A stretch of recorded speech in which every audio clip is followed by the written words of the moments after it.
Morning, everybody. Do we have any more? Oh, we got a couple more in the waiting room. I got them. Okay.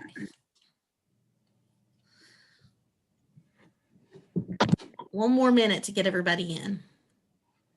Well, I wouldn't have stopped the music, girl. No. I still see them hopping in, so don't want to start too soon. Hey, Stephanie Swazo.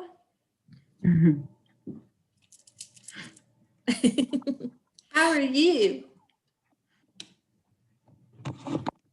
Good. Just try to keep it on mute because I've got another Zoom call next to me with third graders. So Nice. Yeah. yeah, It's good to see you. But- Thanks for joining us. absolutely. Thanks for hosting this. All right, well, I'm going to get started. I think that we've got everybody in at this point. I'll introduce myself. Brittany Dawson. I'm the Talent Pipeline Management Project Manager for the Southwest region. And we're so excited for you guys to be here with us this morning. We are a team of Workforce Center through the Kentucky Chamber of Commerce teammates here. So Sonia and Ashley are going to join us and do the bulk of the presentation. But I wanted to give you guys a little bit of background on how this idea came about. I work with employers in the Southwest region, and we have a hospital collaborative group that one of the big conversations that we had during our collaborative meeting was just how do we impact the mental health and retention of employees during this time of COVID. It's been a really difficult time for many employees, many employers, and we want to try and have a positive impact. And Ashley and Sonia already had this content. They've given a lot of thoughtful information in their content, and they're going to facilitate this conversation today with us. But we know that employers have faced unprecedented circumstances during COVID-19, and their barriers to employment are higher than ever for most employees. So we wanted to be really thoughtful in how can employers make sure employees are being taken care of, staying safe and well, and managing their mental health. We're going to explore today and have conversations around mental health in the workplace, the importance of the conversation, and how it can really impact the overall productivity and retention of your workforce. This directly relates to talent pipeline management because we're always trying to build stronger, better pipelines of talent for our employers. So I am going to hand over the presentation to Ashley and Sonia and let them take the wheel from there. Thank you, guys. Thank you, Brittany. That was a great introduction. My name is Sonia Osmond, and I am one of the business liaisons at the Workforce Center. And just a little bit about me, my background, I have a bachelor's degree in business administration with 16 years of experience in the HR industry of construction, manufacturing, and retail. I currently serve as, I need to change this, the past president of Four Rivers SHRM. And now I have a new job with the Kentucky State SHRM Council as the Workforce Readiness Director. So I'm very excited to be stepping into that role. I also serve as a director on the Paducah Leadership Alumni Association and just recently received the Lyle Hannah Spirit Award for 2020. And that award is for HR professionals across the state of Kentucky. So I'm very humbled to receive that award. There are some very distinguished people that have received that before me. So very proud of that as well. Just a couple of housekeeping items before I turn it over to Ashley. If you want to chat with us, please use the chat box. If you have any questions, we'll be monitoring that throughout the presentation. There's also a nonverbal taskbar. If you press on your participant buttons, there's one there that we'll also be monitoring if you want to get our attention. If you would put your mics on mute during the presentation, that will cause distractions throughout. But this is going to be a very interactive presentation. So I want you to really get ready for that because we will be asking a lot of questions and a lot of inquisitive things that we want you to think about. So we look forward to talking to you and engaging. And as we go along, there's just little tidbits that we add in. Well, we're also recording this session. So when should need it that maybe have one of your colleagues have missed this session, they will be able to watch it and we can send that link out, or we'll post it on our YouTube channel as well. So I'm going to kick it over to Ashley and let her introduce herself. Good morning, good afternoon. I don't know. Hello, good day. Ashley McCarty, the other business liaison at the Kentucky Chamber of Commerce. You guys will learn a little bit more about me later on throughout, or at the beginning of the presentation probably. But I do hold a bachelor's in psychology, and the rest I'll talk about later. So we're going to get started with this presentation, and it's Are You Okay? Addressing Mental Health in the Workplace.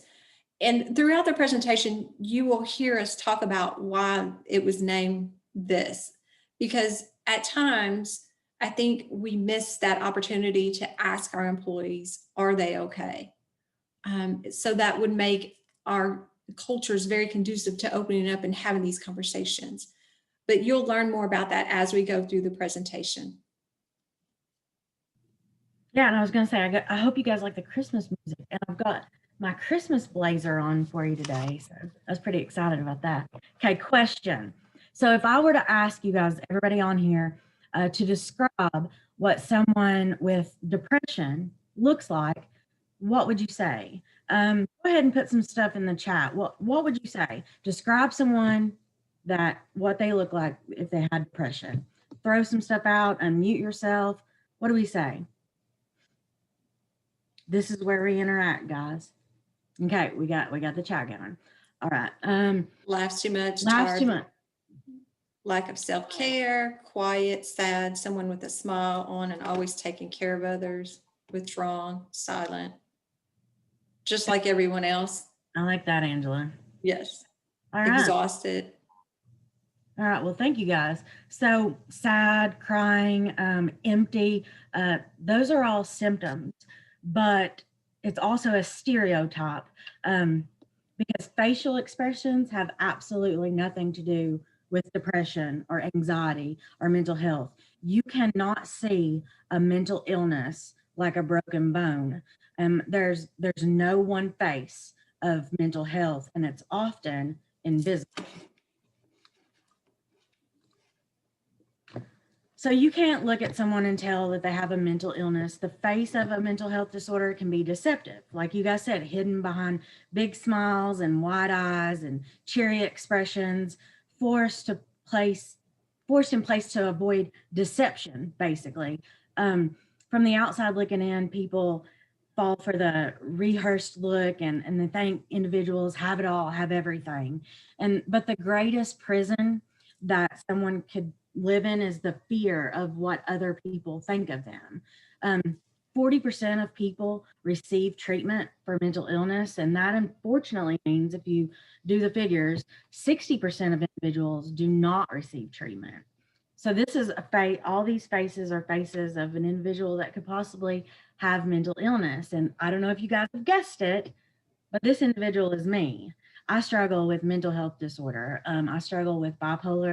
I have depression, anxiety, but you can see in these pictures that I'm smiling at all of them. I'm hiding it all, hiding behind that presence. And I have to point out that the very last picture on the end, that was actually about a week or 2 weeks before my first suicide attempt. But I'm very proud to say that I'm a suicide survivor. So you can see that you can't tell if someone struggles with mental health disorder. Again, here's an individual that struggles with mental health. It's untreated. They can be co-occurring, substance use disorder and mental health. So as you can see, this is a picture of someone, a mugshot in jail, but they struggle with substance use disorder and mental health. That's why we talk about co-occurring. You can't see the pain, or maybe you can see the pain that this individual is going through, but they can only hide it for so long. For only so long can you hide that.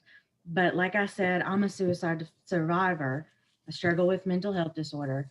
And that picture right there is also of me 7 years ago. I also struggle with substance use disorder, but I've been in long-term recovery now for 7 years. I was a pharmaceutical sales representative, and I had a couple surgeries and got addicted to opioids. I was addicted before I knew it. I didn't know I was addicted until I tried to stop using them, actually. But the title of this presentation is Are You Okay? And we titled it that basically because I was on a business trip in Las Vegas struggling with substance use disorder. Also, when I was in Las Vegas, I tried my second suicide attempt on a business trip. I remember the EMS coming in, putting me on a stretcher, wheeling me through the casino of the Bellagio. Everybody around, on the slot machines, and here I am going in and out, then pouring charcoal down my throat, trying to revive me. But I got to the hospital, and they brought me to, and I can remember screaming, but I wanted to die. Why didn't you let me die? Because I wanted to die. I was tired of being sick and tired, if that makes sense. So I went to the hospital, and then I went to the psych ward. Here's the point. No one within the organization, no one for the company that I worked for ever asked me the simple question, the title of this presentation, are you okay? I was clearly not okay. I just tried to take my own life. I was expected to leave the psych ward about 2 weeks later, get on a plane, fly back to Kentucky, and go to work that next Monday. It was swept under the rug. No one ever discussed it. No one ever talked about it. So we have to start asking, are you okay? This is why we have to start the conversation about mental illness, a mental health disorder, substance use disorder. We have to openly talk about it. We have to break barriers, fight the stigma. It may not be preventable, but it is treatable. It is treatable. And a mental illness is not someone's identity. That is not my identity. I have to just say, I'm so grateful to be in front of you guys today and share my story when it comes to mental illness and when it comes to substance use disorder, because 7 years in long-term recovery, and I have to pinch myself every day, knowing that I work for the Kentucky Chamber of Commerce and that they are a fair chance employer, and they allow me to discuss openly about mental health disorder and substance use disorder. And I say I have to pinch myself because 7 years ago, I was actually living in my car. And today I'm very blessed and very, very grateful. So thank you for letting me share. So mental health in the workplace, nearly 1 in 5 US adults age 18 and older. So let's put that in perspective. 44.7 million people reported a mental illness in 2016. So what does that look like? So we have about 44 people on here. So that's about 8 or 9 of us on this call right now that are dealing with a mental health. So by addressing mental health in the workplace, employers can reduce healthcare costs for their businesses and employees. And so through our research, when we were putting this presentation together, and we've done a lot of research regarding this topic and a lot of stats, and you'll see that throughout this presentation today, that by combining medical and behavioral health care services, the United States could save $37.6 to $67.8 billion on an annual basis. So as employers, we really need to be looking at how that will culminate in our benefit plan and what can we do to offer those services to our employees.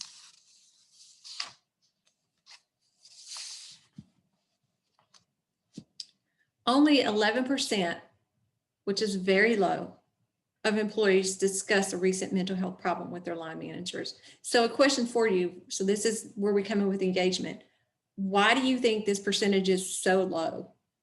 You can put it in the box, in the chat box, unmute, but why do you think this percentage is so low for employees to speak to their line managers about what they're struggling with?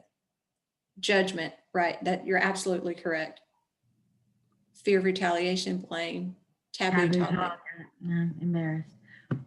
But that's the thing. I'm going to add something, Sonia, sorry.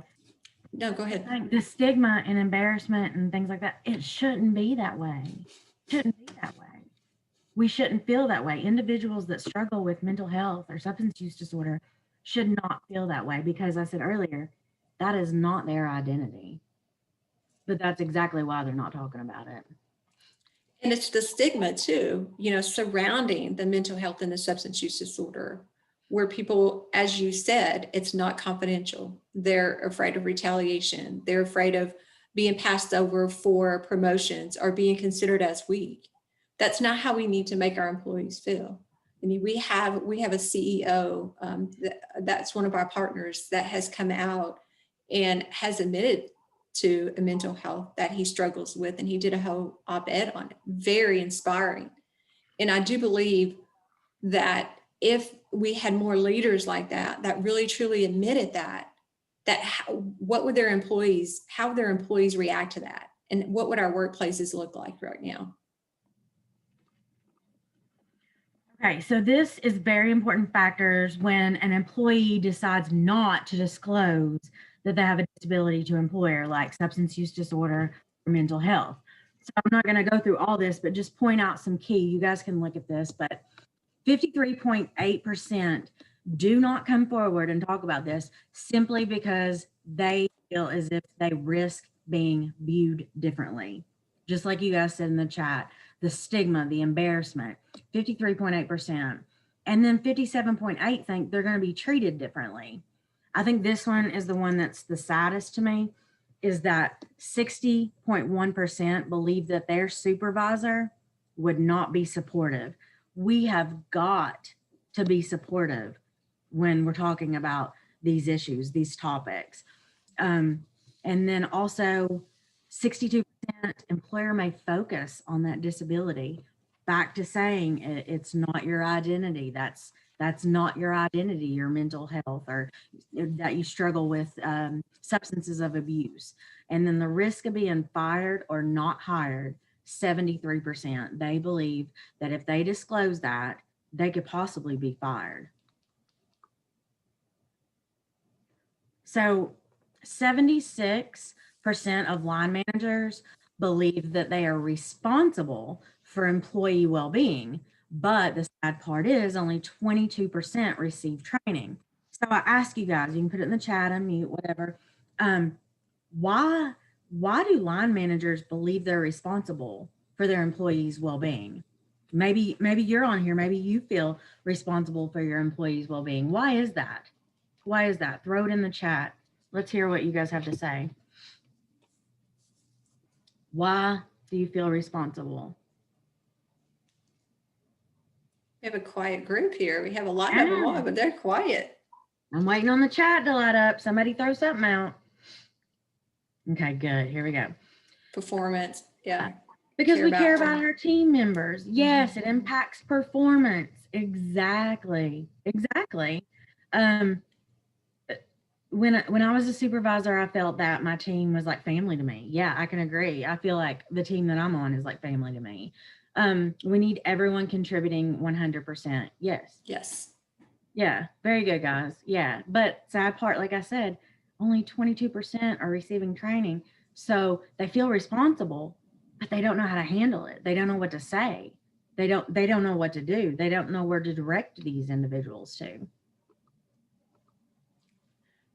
Well, that statistic is staggering. At least 49% of line managers would appreciate basic training in common mental health conditions. And so as leaders of our organization and businesses, we need to take heed to this. Like, we need to offer that training to them so that they can know the signs, the symptoms, the indicators, what those best practices are. And if they're comfortable or uncomfortable talking about this, then this is what they need to do. This is what that next step needs to be. Instead of kind of turning a blind eye, if they see something and are uncomfortable about discussing it or even opening up that dialogue, where is that person going to be the next day? Could it be a person such as Ashley when she just wanted to take her life because she thought nobody cared? Because the culture that she was in was not conducive for her to have those conversations or even dialogue that. So today, as business leaders and organizations, I challenge you to look at this and to look at training and where you can find that. The Chamber offers free training through our program, the recovery program. So we would be glad to talk to you about that. And at the end of the presentation, we'll give you our contact information to discuss these other avenues that we offer. Brittany said it in the chat, and it is sad. Unfortunately, sometimes direct managers don't want to get involved in what they consider personal issues. Exactly. But by not getting involved in your with your employees, that's only going to affect your bottom line. That's only going to reduce productivity. It's going to increase absenteeism. Yeah, we'll talk about that a little later, I think. Okay, so what are some of the signs that a team member may be experiencing mental health? So continuous changes to physical functioning and or appearance. I know, speaking from experience, when it comes to like appearance and things like that, I sometimes, when I'm wrapped up in my mental health, maybe it's off balance, it's even a struggle for me to take a shower. And some people can't comprehend that, but it can be exhausting. It can be exhausting. So look for that in your employees, and then sustain changes to cognitive processes. So maybe you've got someone who, you know, was always on point, and now they struggle to think. They struggle to come up with solutions. They struggle just cognitively in general. And then consistent changes to social interaction. You've got people that maybe, like for me, I'm an outgoing individual. I like being around people. You know, I like people. But when I'm not feeling well and my mental health is unbalanced, I isolate. Does anyone else on here do that? Isolate? Yes. Especially right now, we're told to social distance, but that's physical distancing. That is not isolation. We can't isolate during these times. And then inappropriate behavior. So just basically behavior that is not typical of that individual. And then here we go, frequent absences or reduced work engagement. Would you, as an individual, feel like going to work if you didn't even feel like taking a shower? If you didn't want to be around anyone, if you wanted to isolate? It's not being lazy. I want to emphasize that. I was talking to someone and I said, I am so depressed. Like I just told them, I said, I am so depressed right now. And their response, which we have to watch our responses, their response was, well, the first thing you need to do is quit feeling sorry for yourself. Depression has absolutely nothing to do with feeling sorry for yourself. Once you've experienced depression and been through that, it's not feeling so. Yeah, ouch. Yeah, that hurt. That hurt. I got off the phone after that. I wasn't waiting for any more suggestions. So let's talk about knowing the 5 signs. And I want to reiterate before I get into this slide that if you have a star player, like a top performer, as Ashley was, I mean, she mentioned that she was number 5 in 10,000 sales reps. That's a rock star, friends. And they're doing wonderful things. And all of a sudden, they just decline from a number 5 to a number 50 or even to 100. Should that not, as individuals, as managers, as leadership teams, should that not like throw up a red flag and say, okay, something is not right here. Something is going on, and we really need to have some kind of dialogue conversation. So when doing that, let's understand those signs. Personality change. This is a dramatic change in appearance, actions, opinions, and feelings. So you have this rock star that's always on top of things, going, doing the best they can, beating the competitions and beating the odds, and all of a sudden they just don't care. Their opinions, they feel like their opinions don't matter. They're just not going to be involved anymore. Then they get a little agitated. And that's a sense of inner tension and restlessness. They get annoyed very easily with coworkers or with managers. It happens due to a lot of stress and not dealing with what's going on or the struggle that they're having with this mental illness. And then trouble, nervous appears, irritability, very irritable about certain things or situations. Then they become withdrawn, as Ashley said, in the isolation piece. It's hard to dialogue with them. They don't want to have that conversation. They just want to go to work, do what they need to do, and go home and get away. Not have an interaction with their coworkers, their colleagues, their managers. And then here comes poor self-care. Neglect of personal hygiene. Like Ashley said, it's so hard to get a shower. Suffers socially, does not go out and engage in conversation or be with friends or family, and doesn't maintain a healthy lifestyle. And last but not least, hopeless, where nothing matters at this point. They don't think that anyone cares. They're just going to give up. Lack of desire, and sometimes it has a negative impact, because sometimes that suicide is successful.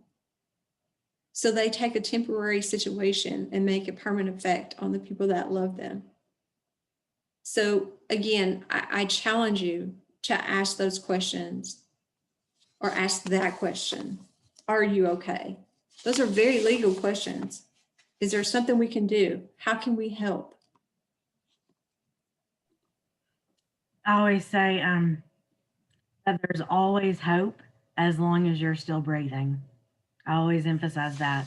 But I can definitely relate to the feeling hopeless. That's a miserable, miserable place to be. But like I said, there's always hope as long as you're still breathing. So what should a manager, if you're a manager, supervisor, leader on here, do if you should suspect a team member is experiencing mental health? Perform a due diligence before approaching the team member. And what we mean by that is sort of like in HR world, we investigate situations. Look at past behaviors. Look at any type of disciplinary actions that may have had. Do your homework before you actually go and try to dialogue that conversation with them. Know the facts and understand what is happening. Maybe talk to a couple of colleagues or coworkers. Encourage communication. Again, the culture has to be conducive to this. So it's got to start from the top and it has to come down. If the leader at the top is promoting this, then everybody below them is going to be promoting this. Communication is the key. And then consider reasonable workplace adjustments. What we mean by that is, can they do a telehealth on lunch? Can they take an extra hour to maybe talk to a therapist or a counselor? Do you partner with those individuals in your community that can help you with that? I know that we can call, if we have someone call us, there's various treatment centers and counselors and therapists that we can just get on the phone real quick and ask them if they can help this individual. So do you have those connections in those relationships? And if so, I would definitely use those. And if not, contact us. Exactly. Nancy says, speak openly about mental health day and consider allowing mental health days as sick days. I definitely agree. Yes. Okay, so looking at the signs and symptoms here, I want you guys to understand that you may be looking at this list and you think, well, I feel that way, or I do that, or that happens to me. So these signs and symptoms are for someone who is struggling with a mental health disorder, and these things disrupt daily life. So like the first one says worry or fear. So we all have worry, we all have fears, but to an individual struggling with a mental illness, it actually disrupts life. They could worry or have so much fear that they can't leave their house, or they can't clear their mind, they can't stop thinking about something. And so then excessive use of alcohol, drugs, things like that. That's what I started to do, was I struggled with mental illness. I had a couple surgeries. I got pain pills, and I learned very quickly that it's not just physical pain, but it's also emotional pain that individuals feel. And I learned very quickly that those drugs of abuse, or for instance, those pain pills, helped alleviate my emotional pain. That is why I continue to use the substance, was to alleviate emotional pain. I wanted to feel normal. It wasn't that I was getting high. It is a disease. It is a brain disorder, and it's chronic and it's progressive and it can be fatal. But individuals who struggle may start to self-medicate exactly like I did.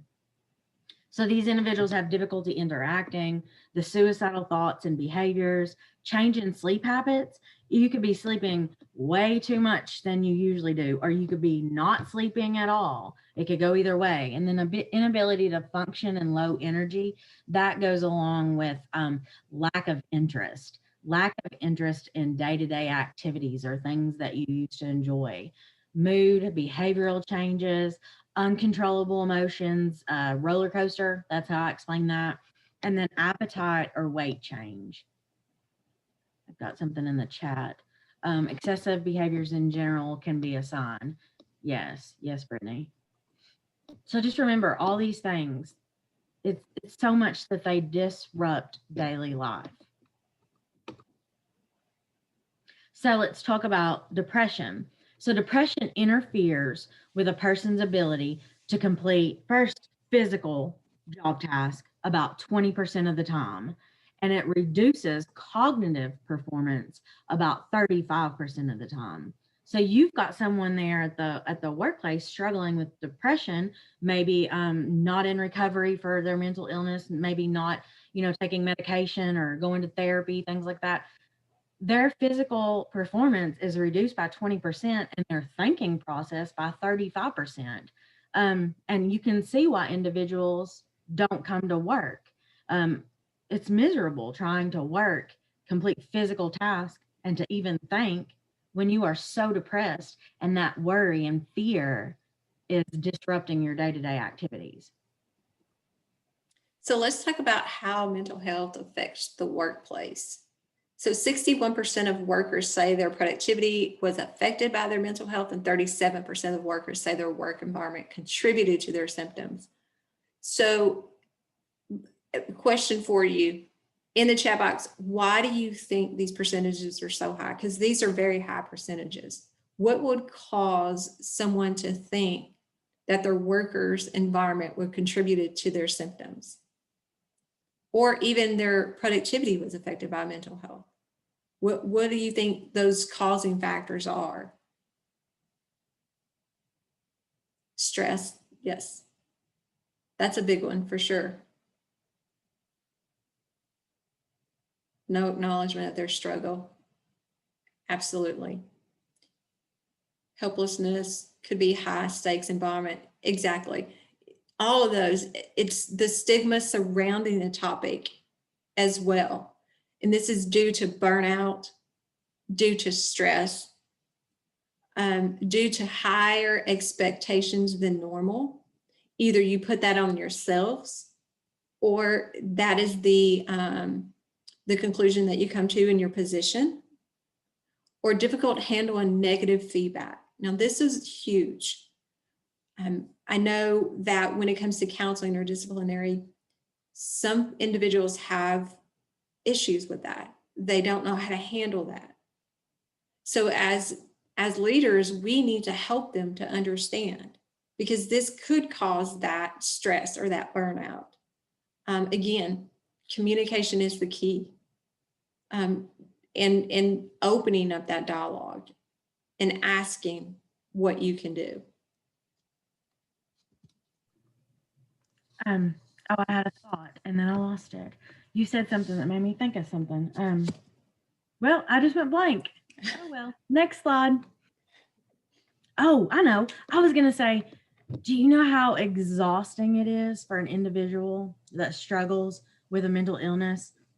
Like Sonia was talking about the stigma, to go to work and put on that face like you guys saw in the beginning of my pictures, to put on that face and try and hide behind that deceptive look to make everybody think they're okay, everything's good, I'm great. It's exhausting if, say, you work an 8 or 10 hour day, to go 8 or 10 hours with that mask on so that no one knows that you're not okay.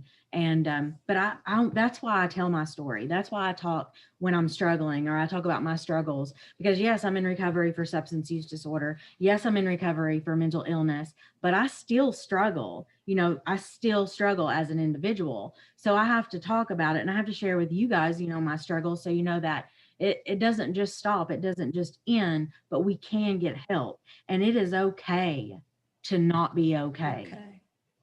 Yeah, I emphasize that.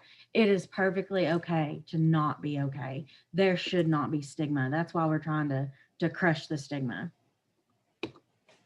So how do you support mental health at work? How do we do that? How do you guys do that? What do you need to do?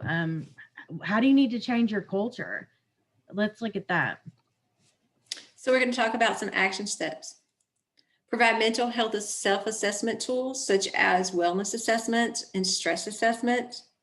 Offer health insurance with no or low out-of-pocket costs for mental health and medications and counseling, which we talked about early on. If we combined those services, how much we could save on an annual basis.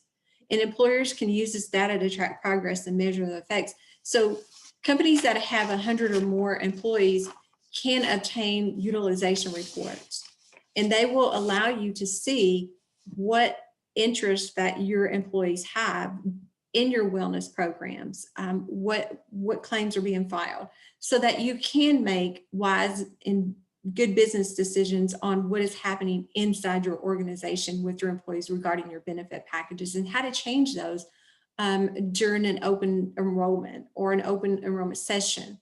So again, I really encourage you, as an HR leader, we looked at these things each and every year because of the construction business and the manufacturing business on how we could keep that engagement going surrounding these two topics.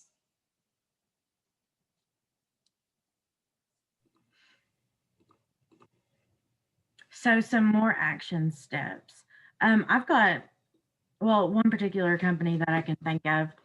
So 2020, and that's ironic, was mental health awareness year for this company, which is very much needed. But they distributed materials such as brochures and flyers throughout the organization. So say if you're working, not working from home, but you're working within the building, you can hang flyers at the water fountain or the break room.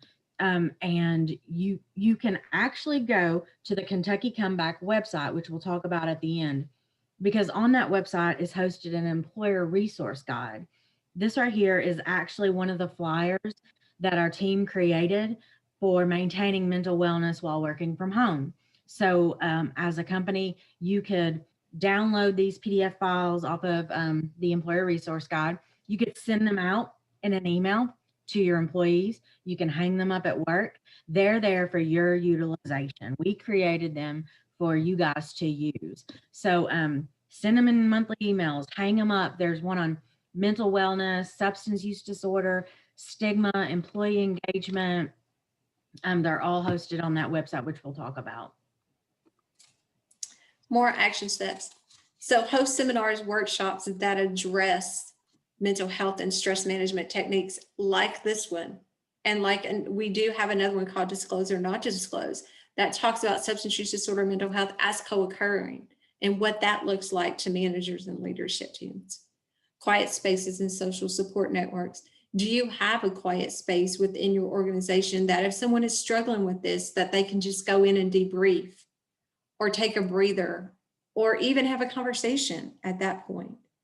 And then again, just like we say in the HR world, or HR 101, document, document, document. My favorite word in my sphere right now, in my position, is train, train, train. The more education you have, the more you understand what is going on in the lives of your employees and how you can help them. I know that we have employers that we speak to, and they talk about the legality around that. Well, through research and understanding in doing this work, there are legalities, but there are ways to alleviate those or delete those. You just have to understand what to do, how to have those conversations, how to open up those dialogues, and do it in a correct manner.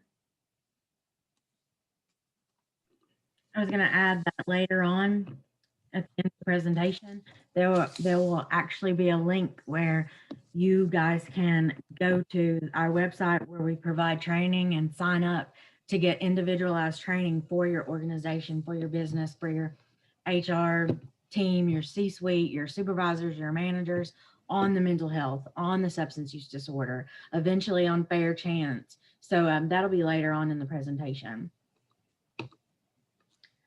This says employers should establish a culture that doesn't stigmatize mental illness and encourages employees to seek help if they need it. A lot of times I hear employers say, well, sure, I'll help them if they come forward, if they come forward.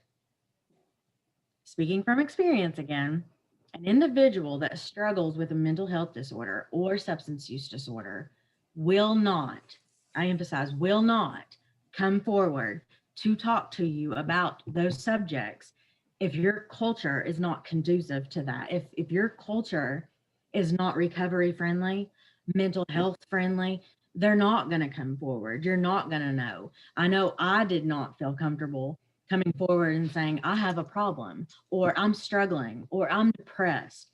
That's just something I didn't do. But we have to establish those cultures. And Sonia and myself can help you guys do that. That's what we're here for.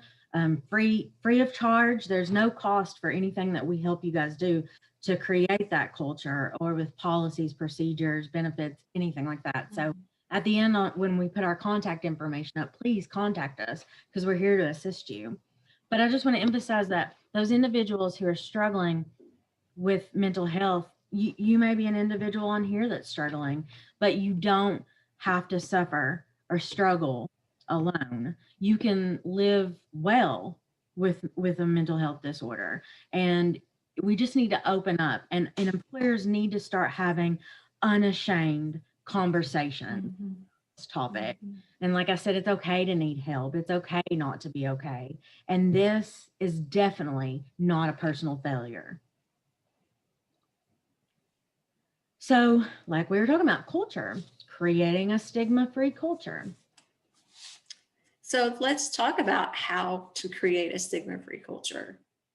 First, see the whole person. As Ashley mentioned before, see the person's mental health condition does not define who they are. It's something they're struggling with. It's something that can be managed as long as they understand that there's help and you can help direct them to that help. You can overlook all that because they are a person. They are just like you've seen the many faces of them earlier. You can't see it unless they tell you, or if you've seen one of those signs or you've seen one of those symptoms that we discussed earlier. Offer support. Don't be afraid to reach out if you think someone is struggling. That is the biggest thing. Do not turn a blind eye. If you see those symptoms, those signs that we discussed today, ask them, are you okay? What can I do to help? Very easily open conversation. Challenge misconceptions. Speak up if you hear a coworker spread stereotypes or myths about mental illness. I'm going to challenge you again today to be and lead by example. If you hear someone talking or spreading or saying some kind of inappropriate language or statement about mental health or substance use disorder, I'm going to challenge you to step up and smash that stigma. That's the only way that we're going to reduce it in the workplace, just reduce it in the world. It's going to start with us. And our team is, we're not we're not just these individuals that are whole. We want everybody involved with us. We want us to be a team. We want it to go across communities, across our state. In 2021, it is our goal to be a huge presence and sweep this state of the work that we do around substance use disorder, mental health, and fair chance hiring.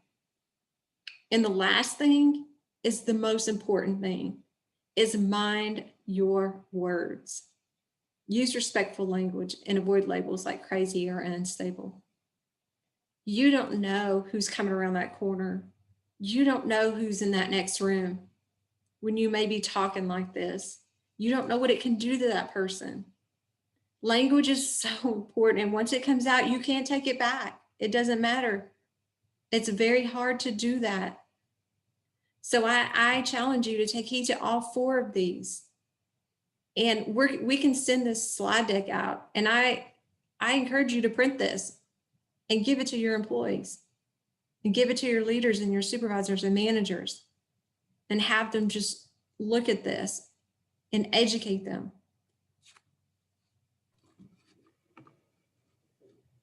All right. So my screen's done something weird.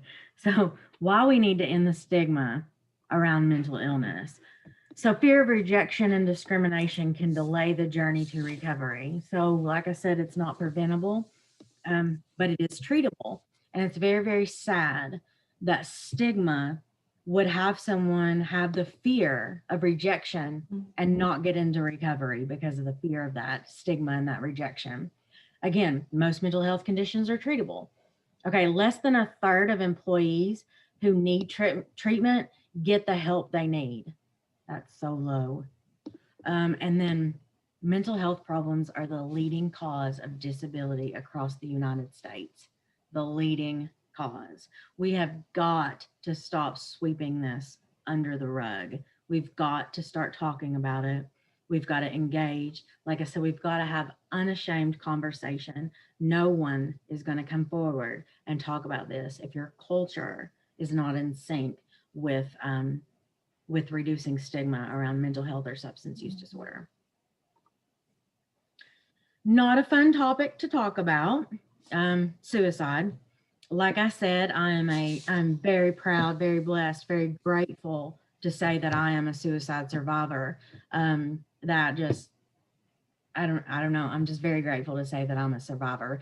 God was not done with me yet. And I believe that he had a purpose for me, and I'm fulfilling my purpose right now with you guys, being able to share and talk about my mental health and my substance use disorder. So I'm fulfilling my purpose right now. And so I'm grateful that I am a survivor. So let's see at the top here, 4.9%. Okay, we go 4.9%, or let's look at it in this perspective. Over 10.3 million adults have serious thoughts of suicide in the United States. I'm just letting that sink in for a minute. 10.3 million adults have serious thoughts of suicide in the United States. Wow. And coming from someone who has attempted suicide, you feel as if you are the only person that feels that way. You are the only person that feels alone. You're the only person that feels as if no one would miss them, or you'd be better off dead, or things like that. I mean, you feel as if you're the only person, but obviously you're not. 10.3 million adults are thinking the same things. So the age-adjusted suicide rate increases. So suicide increases when the economy is in recession and more people are unemployed. And it falls when the economy is booming and more people have jobs. Does that kind of sound like 2020? Does that sound like what we're in right now? So the age-adjusted suicide rate increases. That's what's going on right now. So many people, I can't remember the exact statistics. Me and Sonia looked at it the other day, but so many more people are coming forward with mental health issues since this has all happened. The coronavirus, the isolation, the all the social distancing, the quarantining, working from home, being moved from an office to home and then home back to office. So this is happening right now. And then we find that as the country employment rate increases by 1%, the opioid death rate increases 3.6, and the ER visit rate for opioid overdoses increases 0.7. That's a lot of numbers. Here's what I'm trying to say.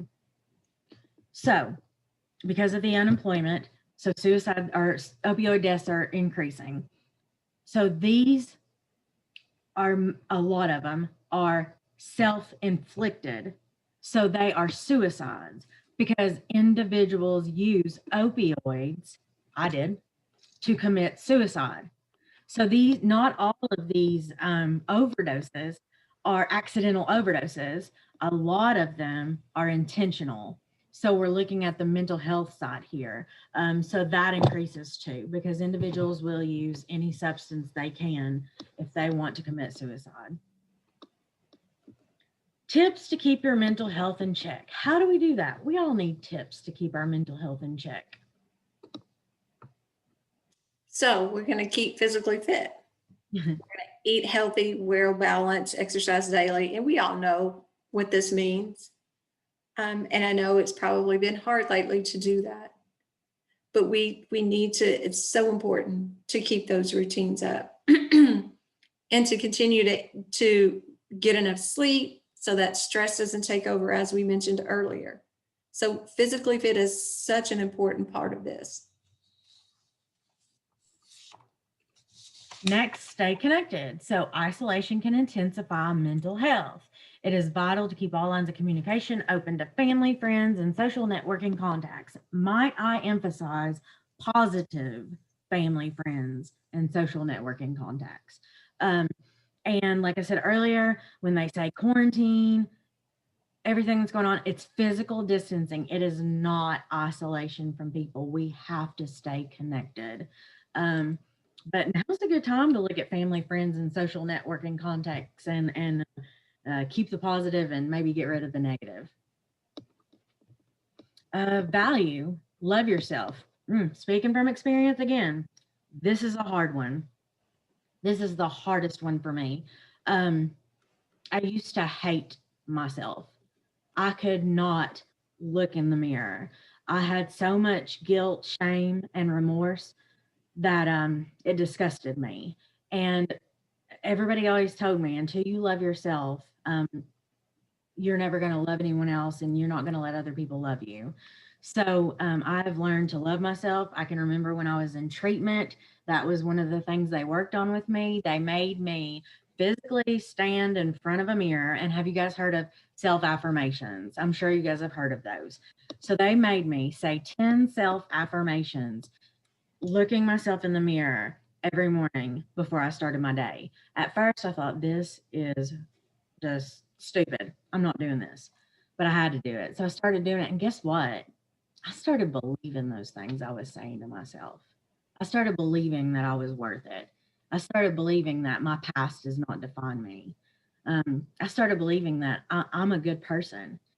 So you have to accept you for you. You have to have self-respect, positive self-image, learn to forgive yourself, and learn to say no so that you don't get overwhelmed. Keep positive. Maintain a sense of hope and positive thinking. Smile and see the humor in life. Research shows that laughter can boost your immune system, ease pain, relax your body, and reduce stress. This is really huge. I'm to be honest with you, when COVID started in March, I was trying to find myself, what am I going to do? Because I was traveling, or we were traveling, our team was traveling so much. And we had to take heed that we're not traveling anymore. We're going to be working from home. And I know Ashley and I had a number of conversations on like, what are we going to do? What we found that we had a huge project that we could work on. It took us 2.5 to 3 months, called the Employee Resource Guide. And you'll learn about that here shortly. But you have to keep in your routines. I didn't change my routine once this happened. Got up at the same time, got ready for work, couldn't go to the gym, but did what I needed to do here, walked 9-10 miles a day, just so that I could keep that in check. Because I believe that once you change those routines, lots of other things change with that. So we definitely need to make sure that we stay positive. And Ashley and I do that all the time. We FaceTime a lot to do a lot of our work. And we laugh, we cry, we smile, but we always keep positive. I was going to say, if I was walking 9 to 10 miles a day, I would not be a positive person, Sonia. That would not help me be positive, but good for you. And last but not least, ask for help. What we've been talking about the whole entire time. It's okay to ask for help. And it's okay not to be okay.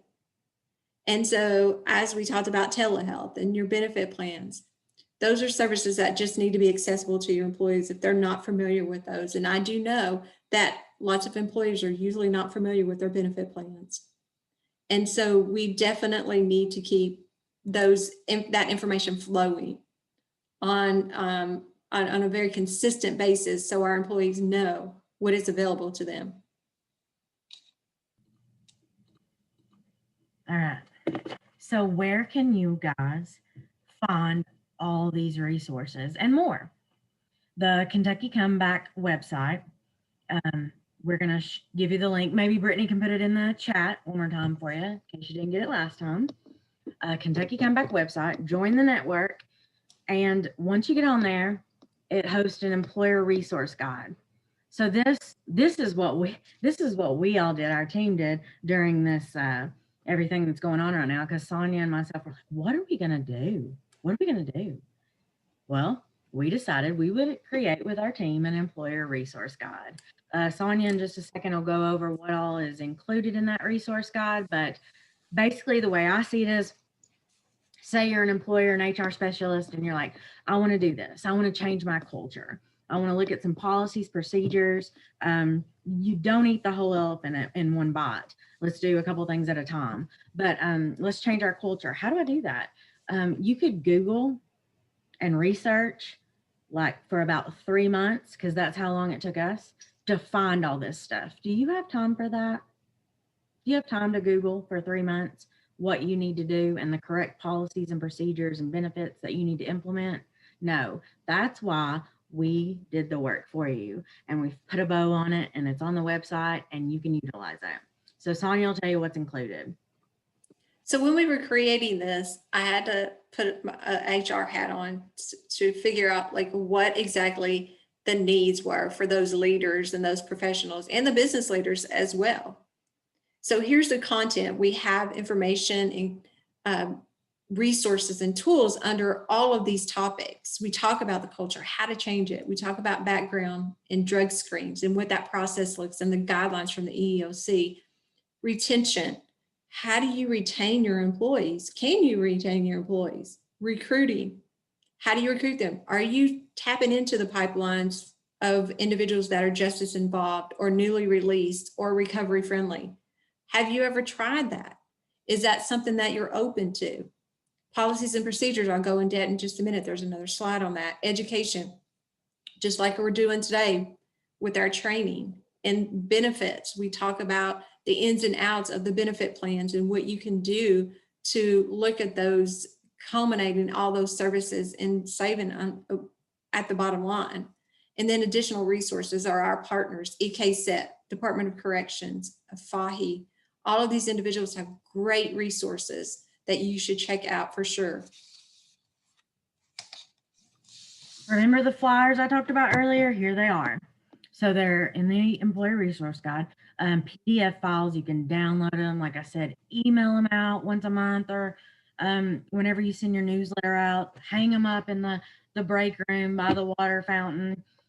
Get these out to your business, your organization. Make this part of your culture. Bring about awareness. Reduce the stigma. Let's talk about this. Let's talk about this. Let's get people coming forward and getting help. Because once an individual gets in recovery for their mental health or substance use disorder, they make amazing employees. It's just there's statistics on that, and in our other presentations, if you guys sign up to have more training, we can talk about that. But they are amazing employees, and it's like you have a purpose now. Once you get in recovery for these different disorders, for mental health or substance use disorder, you have a purpose. That's the only way I can explain it. So you become such a dedicated, loyal employee, and you want to do your best. So policies and procedures. And what we've done here is we actually collected different types of policies and procedures to create these ones. And there's different ones, as you can see in the green box, but you need to go online to check out the rest of them because we have them cut off. These policies and procedures were created. They went through a very tedious process to be approved. They went through our technical writer, they went through our manager, and then they went through our legal team. But we also encourage you, if you're going to use these, because you can add your logo and your name into it. If you're going to use them, I would encourage you to also pass them by your legal team. We've already done that, but we encourage you to do that in anything that you use for our website. But these policies and procedures can personalize and customize just for you and your organization. The next thing we also created was Who's Hiring campaign. If you have not heard of this Who's Hiring campaign, you are missing out. This is a job board that you can post any job that you have currently open that will go across the state. This report is updated every Tuesday and Thursday. It was created early on in COVID because of the unemployment. We wanted individuals to find meaningful and successful employment through this pandemic. And right now we also created a second chance, fair chance, Who's Hiring. And if I'm right, and Harper, I think, is on and she can correct me because she is like a really good numbers person. I'm going to say there's over 7,000 jobs open for fair chance employers. Could be more, but it's such an amazing program that has just taken off, and we are very excited about it. And so the little box that says Udemy, this is Heidi's Hire. If you don't want to go through all of those jobs, you can just search. There's a search engine in there. You type in the job, you type in a keyword that you want to search, and it's going to bring up all those jobs that have that keyword in it. And Brittany's going to put that link in there. If you want to look at that report and download that report, or even post a job, there's links that you can do that.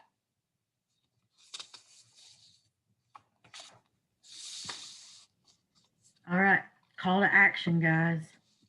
I told you I used to be a salesperson, so I call to action. I always have that at the end. Here's what I want you to do.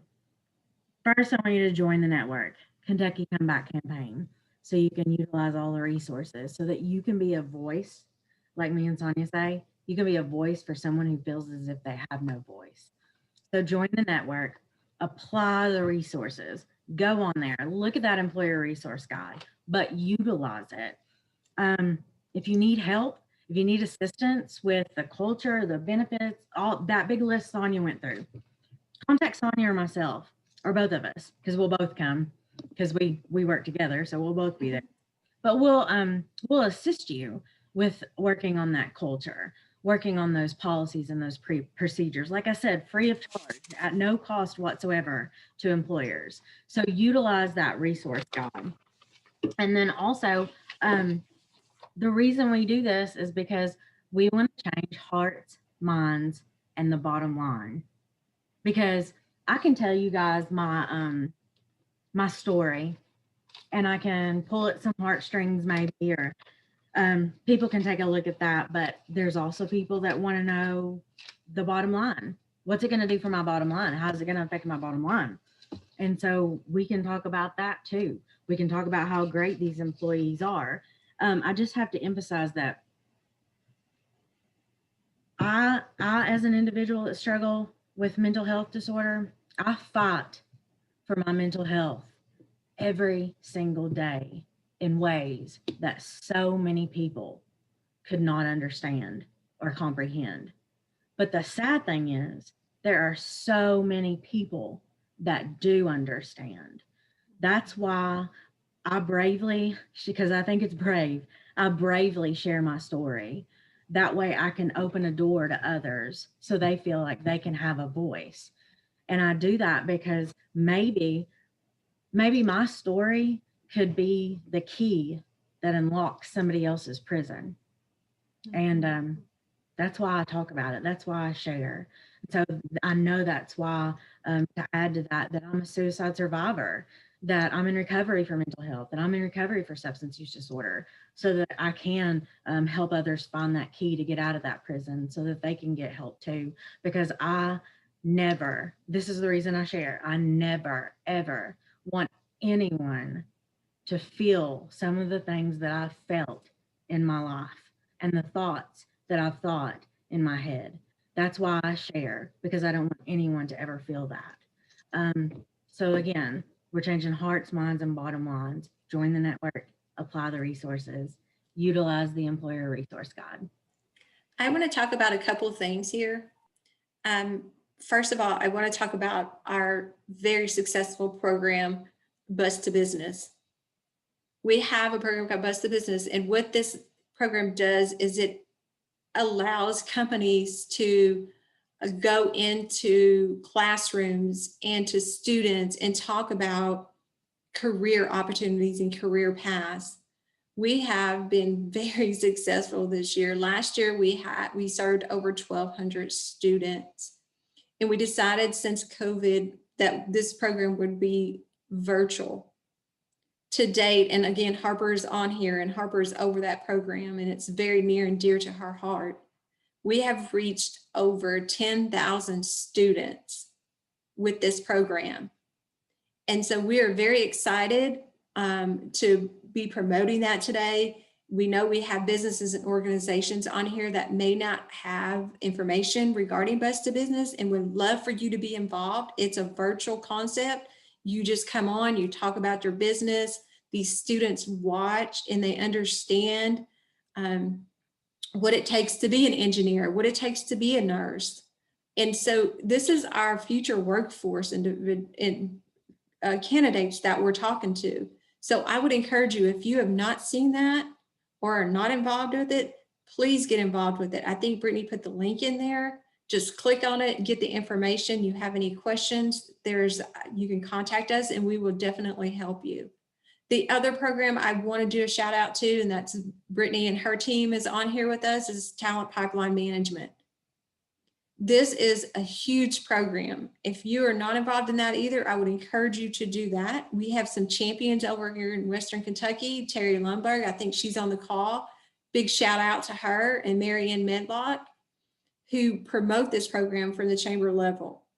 These guys are amazing. Every one of them are rock stars, and they create these collaboratives to fill in these workforce gaps with pipelines. And they can do an assessment, and Brittany will explain here just shortly as I can quit talking, and give you a little bit more information on that. But again, if you are interested in our training, more recovery training, mental health surrounding the substance use disorder, mental health, please go to Kentucky Come Back and sign up for our training. And I think Brittany has put that link in there. But if you're not sure where to start, you can complete our assessment form. There's an assessment form on the Employee Resource Guide, and it's various questions that will ask you, and it will tell you where those weaknesses or those opportunities are in your culture and how to pinpoint those. So if you fill that out and submit it, it will come to Ashley and myself, and we can look at it and we can review it with you and kind of get a plan and put a plan together, or a roadmap, or a war page, like I like to call it, to help you and to assist you to get you back in that culture and get that culture conducive so those dialogues and communication conversations can start. Gosh, Sonia, I forgot we worked together because I was like, I want to do Bus to Biz. I want to join TPM. I want to do the assessment. I want more training. You sold me, but then I forgot. Oh yeah, we work together. So, great job explaining. Brittany, did you put the link in the chat for them to sign up for training? Yes, all the links are in the chat. I did several throughout, and there's a full list of Kentucky Come Back and then the training sign up, who's hiring, Buzz to Biz, and then our Workforce Center network. And we'll send that out in an email. We can capture who is on this session today. We'll grab your emails and we can send all those links out to you as well. And before we go on, Ashley, you want to click it to the next slide? You're going to see our beautiful faces and our contact information. I will put my, they don't know what we look like. exactly, right? I'm going to put my mobile phone number in the text box. But before we go to questions and answers, Brittany is going to put a link in the chat box. If you could click on that link and complete that survey real quick, it'll take you about 2 to 3 minutes, and it's just going to give us some insight on what you learned today and what we can improve on. We do these. We do so many of these, and we want to learn what you need and what we're not offering, so that we can go in and add that to it, or come into your organization and do a customized training. Please, please, please fill it out. And guess what? I'm going to play just a little bit of Christmas music because it'll take you about 2 minutes. So I'm going to play some Christmas music while you're filling it out.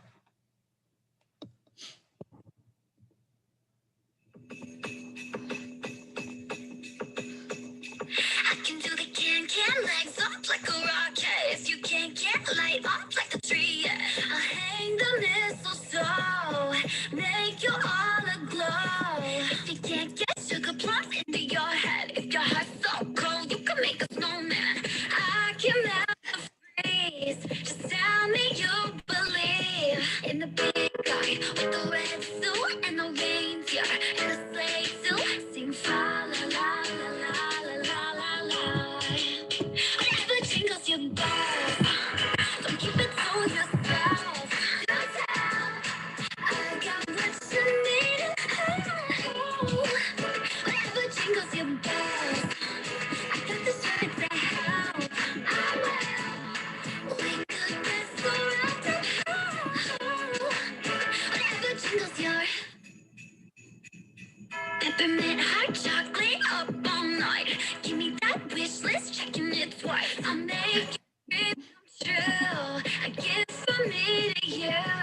And the big guy with the red suit and the reindeer and the sleigh too.